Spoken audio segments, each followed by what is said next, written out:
Clique subscribe para receber a notificação dos próximos vídeos. Saudações! Comecemos hoje com a leitura de Efésios capítulo 5, versículos 15 a 21, onde se encontra um bom ensino sobre o preparo das nossas palavras. Vamos ler Efésios 5, começando com o versículo 15, que diz: Portanto, vede prudentemente como andais, não como néscios, mas como sábios, remindo o tempo, porquanto os dias são maus. Pelo que não sejais insensatos, mas entendei qual seja a vontade do Senhor. E não vos embriagueis com vinho, em que há contenda, mas enchei-vos do Espírito, falando entre vós com salmos e hinos e cânticos espirituais, cantando e salmodiando ao Senhor no vosso coração, dando sempre graças por tudo a nosso Deus e Pai, em nome de nosso Senhor Jesus Cristo, sujeitando-vos uns aos outros no temor de Deus. Temos na Bíblia bastante conselho sobre ética. Ética refere-se aos princípios da boa moral, refere-se aos princípios da boa conduta na vida e que se refletem nos relacionamentos e compromissos. Neste texto de Efésios capítulo 5, entre os vários conselhos de ética cristã que Paulo salienta, há um ponto para o qual nós devemos prestar a nossa atenção. É sobre como andar. Neste contexto, a expressão andar significa como andar na vida, como viver a vida.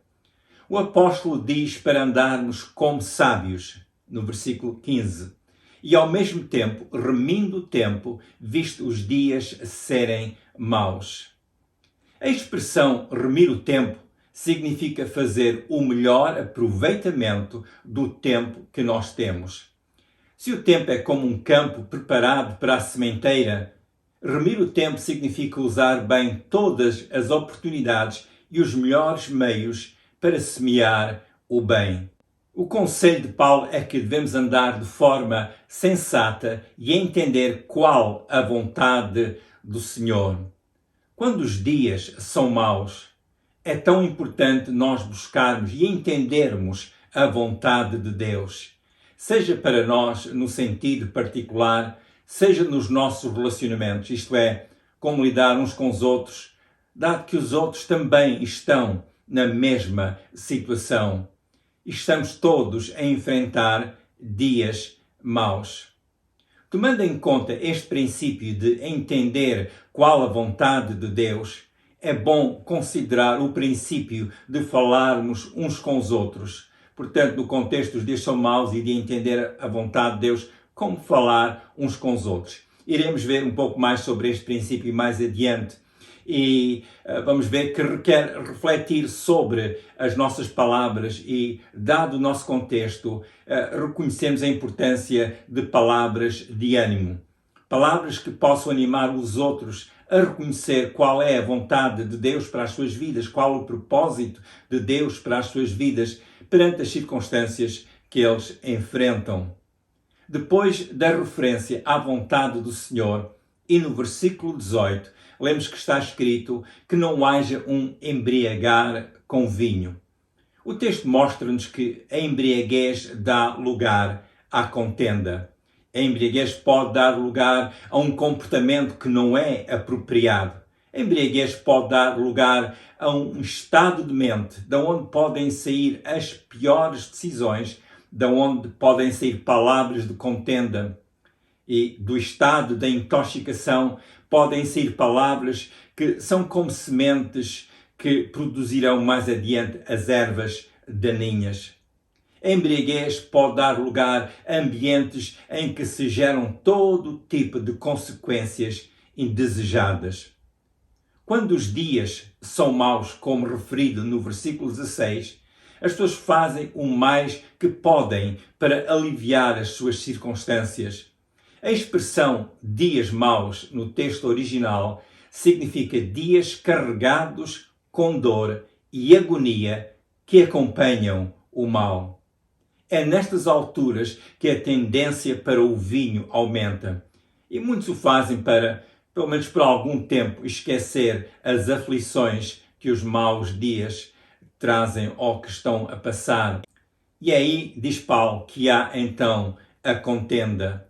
A palavra contenda no texto original refere-se ao estado em que há um desgaste e ausência de salvação ou ausência de boas soluções. Esta mesma palavra contenda aponta para o comportamento excessivo que dá lugar a consequências terríveis. Em outras palavras, quando há intoxicação, há palavras e atos realizados sem a cobertura da bênção da salvação, ou seja, sem cobertura de soluções, em especial aquelas soluções que Deus nos dá na sua palavra. Não é difícil imaginar o dano que as palavras inspiradas no vinho podem causar. Qual é então o melhor procedimento na vida? O apóstolo Paulo explica em Efésios capítulo 5, versículos 18, ele diz: mas enchei-vos do Espírito. Em contraste às pessoas encherem-se com o vinho, é melhor estarem cheios com o Espírito Santo. O verbo enchei-vos está no presente, indicando que é algo que praticamos constantemente. Implica continuidade. E nesta intimidade contínua com o Espírito Santo, então falamos. O sentido de estar cheio do Espírito no seu aspecto gramatical no texto original é estar no ambiente onde está o Espírito Santo. Aquele ambiente marcado pela presença e inspiração do Espírito Santo. Estar no Espírito é estar na qualidade de relacionamento que, por sua vez, os seus efeitos se manifestam em nós. O efeito de estar cheio do Espírito Santo, por estar onde o Espírito Santo está, é que o discurso da pessoa é o resultado daquilo então que já tem em si. Neste cuidado de estarem cheios do Espírito Santo, como diz Paulo, os discípulos falam entre si com a qualidade de inspiração que é muito diferente do caso de alguém que está intoxicado com o vinho. Paulo dirige as suas palavras à comunidade de discípulos. Qual deveria ser a sua conversação? Primeiro, é estar no Espírito. De seguida, era ter uma fonte que desse forma e vida às suas palavras. É sobre isso que eu quero falar um pouco mais. Temos estado a considerar o poder das nossas palavras e neste texto de Efésios capítulo 5, Paulo dá-nos princípios espirituais tão importantes que nos ajudam a preparar de antemão as nossas palavras. Portanto, vamos considerar a fonte que dá forma e vida às nossas palavras. Paulo diz em Efésios 5, 18 e 19, ele diz, falando entre vós. Qual é a fonte de inspiração para esta fala, para este tipo de discurso que Paulo se refere? Paulo diz, falando entre vós, com salmos ou em salmos, hinos e cânticos espirituais. Isto é fazer uma aplicação dos textos ou dos escritos para a vida real, ou seja, usar a revelação sobre Deus e sobre aquilo que Deus diz e que tem relevância na nossa vida, no nosso dia-a-dia, e usar essa revelação como conteúdo que nos é oferecido nesses mesmos cânticos, ou seja, nos salmos. É fazer um aproveitamento das palavras que já são inspiradas pelo Espírito Santo e são palavras que edificam. Falar desta forma uns com os outros é falar o conselho de Deus baseado nos salmos. É falar o profético para com as pessoas, dar-lhes palavras de edificação, de consolação. É falar com a compreensão do que é cultivar um relacionamento com as pessoas, usando o conteúdo e a inspiração dos salmos, hinos e cânticos espirituais. O que significa salmos, hinos e cânticos espirituais? De uma forma sucinta, referem-se ao seguinte. A expressão salmos refere-se aos escritos sagrados expressos em forma de cântico e que era antigamente geralmente acompanhado com instrumentos musicais. O termo hinos é uma referência aos cânticos em que era expresso o louvor a Deus. E cânticos espirituais são aqueles cânticos que têm a sua inspiração no Espírito Santo. O conselho de Paulo aos cristãos que enfrentavam os maus dias era que buscassem nestas fontes o conteúdo que servisse para edificação na conversação entre eles. Estas fontes, em que se encontravam os mais diversos temas, eram bastante úteis para o tipo de diálogo que promove e sustenta o descanso de espírito, a esperança e a paz. Quando há aflição, o que a pessoa precisa é de ânimo e de encorajamento. A pessoa necessita de ser ajudada mediante as conversações que tem e ajudada a enfrentar as suas próprias lutas. A pessoa pode falar sobre os assuntos do dia, mas fala tendo como sua fonte de sabedoria e orientação e de inspiração a revelação contida nos Salmos e nos Cânticos. Isto é usar o testemunho já contido nestes cânticos para buscar para nós o encorajamento e o ânimo que nós necessitamos e também para dar aos outros mediante as palavras que vamos dizendo a eles. O texto bíblico fala sobre cantando e salmodiando ao Senhor no vosso coração. E aqui então Paulo fala de uma forma pessoal, cada um fazer isto, salmodiar no seu coração, como ao Senhor, cantando ao Senhor, já a partir do coração, do íntimo da pessoa. Esta é uma das melhores formas de nós nos edificarmos a nós próprios. Por este meio, vamos ministrando aos outros, vamos criando em nós um depósito de palavras de edificação.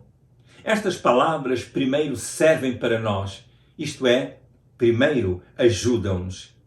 É importante o discípulo de Jesus alimentar-se com as passagens bíblicas. Desta forma, vai fortalecendo o seu próprio espírito e a sua alma.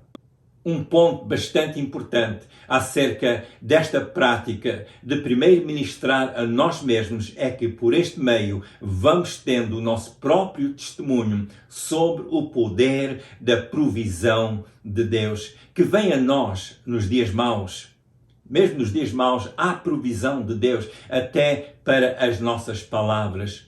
E cuidando deste depósito em nós, podemos então usá-lo para edificação de outras pessoas. Notemos que Paulo refere-se à atividade de cada indivíduo. Ele diz, cantando e salmodiando ao Senhor no vosso coração. Versículo 19, Efésios 5, 19. Enquanto a turbulência se manifesta nos dias maus, o discípulo vai cuidando do seu próprio coração. Como é que o faz? Fazendo uso dos salmos e expressa-se na forma de cântico. E onde possível, acompanhar esse cântico com música. Se a pessoa de música se gosta de tocar instrumentos, vá cantando e louvando ao Senhor enquanto toca o instrumento, ou se estiver entre pessoas, se houver lá quem toque, um toque e os outros vão cantando, e desta forma vão se edificando nesta época que a Bíblia descreve, ou se refere como dias sendo maus. Depois Paulo acrescenta, dando sempre graças por tudo a nosso Deus e Pai, em nome do nosso Senhor Jesus Cristo. Efésios 5:20. Dar graças a Deus Pai por tudo parece ser pedir demais. Bem, dar graças a Deus por tudo, segundo a palavra no texto original e no seu contexto, é reconhecer a presença da graça de Deus em todas as coisas. Podemos não apreciar tudo. Aliás, há sempre situações ou circunstâncias, há sempre aquelas coisas que nós não queremos que venham a nós ou coisas que nós não queremos que aconteçam. Porém, o que Paulo está a dizer é que em todas as coisas devemos reconhecer a presença da graça de Deus e a partir daí, então, louvar a Deus, dar graças a Deus por todas as coisas. A graça de Deus é a provisão divina que está sempre presente nos discípulos de Jesus. A graça de Deus significa que não recebemos as suas dádivas por merecimento nosso, mas que Deus dá-nos a sua provisão por sua decisão baseada no seu amor para com cada um de nós. É bom darmos graças por tudo, para que não hajam acontecimentos vindo dos dias maus, nem gestos de outros ou palavras de outras pessoas que possam criar amargura em nós. Mas em todas as situações e por todas as situações, nós louvamos a Deus. Até nas situações que realmente não queremos para nós mesmos, nós louvamos a Deus por tudo, mas também ao mesmo tempo com discernimento. Vamos sendo sensatos e não aceitar que nenhuma semente de erva daninha fique semeada em nós. Vamos sempre louvando a Deus em nome de Jesus. Porquê em nome de Jesus? Porque é por Jesus que chegamos ao Pai, como está escrito em João 14:6. João 14:6 diz que Jesus é o caminho, a verdade e a vida. Ninguém vai ao Pai senão por Ele. Então, vamos louvando a Deus, Pai, sempre em nome de nosso Senhor Jesus. Louvar a Deus, Pai, no nome de Jesus, é viver a verdade da redenção já efetuada por Jesus a nosso favor. É o mesmo que dizer a Deus Pai que nós vimos a Ele não fiados em nossas boas obras ou no nosso bom nome, mas sim seguros em Jesus, a quem o próprio Deus Pai nos deu para a nossa salvação. Efésios 5:21 dá-nos mais um conselho que nem sempre é bem compreendido. Lemos o seguinte neste versículo: sujeitando-vos uns aos outros no temor de Deus. Efésios 5:21. A palavra sujeitar apresenta-nos os seus desafios. Mas vejamos este versículo mais de perto. Está escrito sujeitar, mas no temor de Deus. Isto é dizer que temos em nós o temor de Deus ao estarmos a dizer palavras de edificação uns aos outros. Na nossa conversação, temos primeiro o temor de Deus em nós e então falamos aquilo que vai edificar os outros. Ao reconhecer que Deus está em mim, com toda a sua provisão, eu posso ser útil para os meus irmãos no uso das minhas palavras. Nesta sujeição mútua entre os discípulos, cada um vai tendo o cuidado de não deixar que a amargura entre, nem deita abaixo o seu irmão ou a sua irmã, mas reconhecendo-os sempre quem são em Jesus. São filhos de Deus através de Jesus. Cada um procura ser sensível ao que o outro possa estar a passar nos dias que são maus. Sujeitando-nos uns aos outros é o mesmo que dizer que cada um nutre o mesmo sentimento para com os seus irmãos. Vamos cada um de nós aumentar o nosso depósito de palavras inspiradas nos salmos, nos hinos e nos cânticos espirituais. Vamos louvando a Deus no nosso coração. De seguida, vamos falar palavras de louvor a Deus ao falarmos uns com os outros. Podemos falar sobre qualquer assunto, mas que o façamos inspirados pelo Espírito Santo que nos ajuda. E vamos falando uns com os outros para nos ajudarmos a fazer o melhor aproveitamento da palavra de Deus. E eu creio que é tão importante neste tempo nós irmos meditando na palavra de Deus e então criar e aumentar o nosso depósito de sabedoria baseada na palavra de Deus para então falarmos. E logo falando dessa forma, são palavras poderosas, palavras que edificam, palavras que animam, palavras que esclarecem ou ajudam a esclarecer o propósito de Deus, ou seja, a vontade de Deus. Os salmos, hinos e cânticos espirituais podem ser como um sustento e como um refrigério para o nosso espírito e alma. Por sua vez, este mesmo refrigério pode ser transmitido a outros mediante as nossas palavras. Eu pessoalmente tenho tido esta experiência de, quando me sinto em baixa, um pouco abatido, cantar ao Senhor, louvar a Deus, pensar em cânticos espirituais e cantá-los, indo à Bíblia, indo aos Salmos e vendo lá o que o salmista disse em situações, por vezes, difíceis para ele, e como ele se expressava em adoração a Deus e expressava a sua esperança. E isso anima-me. E quando então vejo um irmão, uma irmã a passar uma situação semelhante, eu já tenho algo com que partilhar da minha própria experiência, posso partilhar com outros. Eu creio que é isto que o apóstolo Paulo estava a ensinar à igreja de Éfeso, falando entre vós com salmos, hinos e cânticos espirituais, ou seja, tendo cada um de vós este depósito que já vem da revelação da palavra de Deus e falar então com outros aquelas palavras que edificam, palavras que inspiram, mesmo quando os dias são maus. Será oportuno só dizer aqui, é importante a nossa vida estar nas mãos de Deus. Se ainda não entregou a sua vida a Jesus, poderá dizer a Ele, Senhor Jesus, obrigado porque morreste na cruz para me salvar. Perdoa os meus pecados. Diga a Deus Pai que recebe a Jesus como seu Salvador. Quando alguém fala assim com Deus, com fé, baseado na sua palavra, Deus ouve. E a salvação vem a essa pessoa. Recebe-se porque Deus a quer dar e é pela fé, não é por merecimento. Também procure todos os dias ler um pouco da Bíblia, que isso vai ajudá-lo a crescer no conhecimento de Deus, das coisas de Deus. Todos os dias tire um tempo para falar com Deus, ore sempre em nome de Jesus e logo possa, frequente uma igreja onde pode aprender mais sobre o Evangelho de Jesus. Vai ajudá-lo na sua formação a ser como discípulo de Jesus. Este aspecto é importante. Continuamos orando por si, que a bênção de Deus seja ampla sobre a sua vida. Se quiser ver os vídeos anteriores, vá ao YouTube, ao canal com o meu nome, Manny Bassett.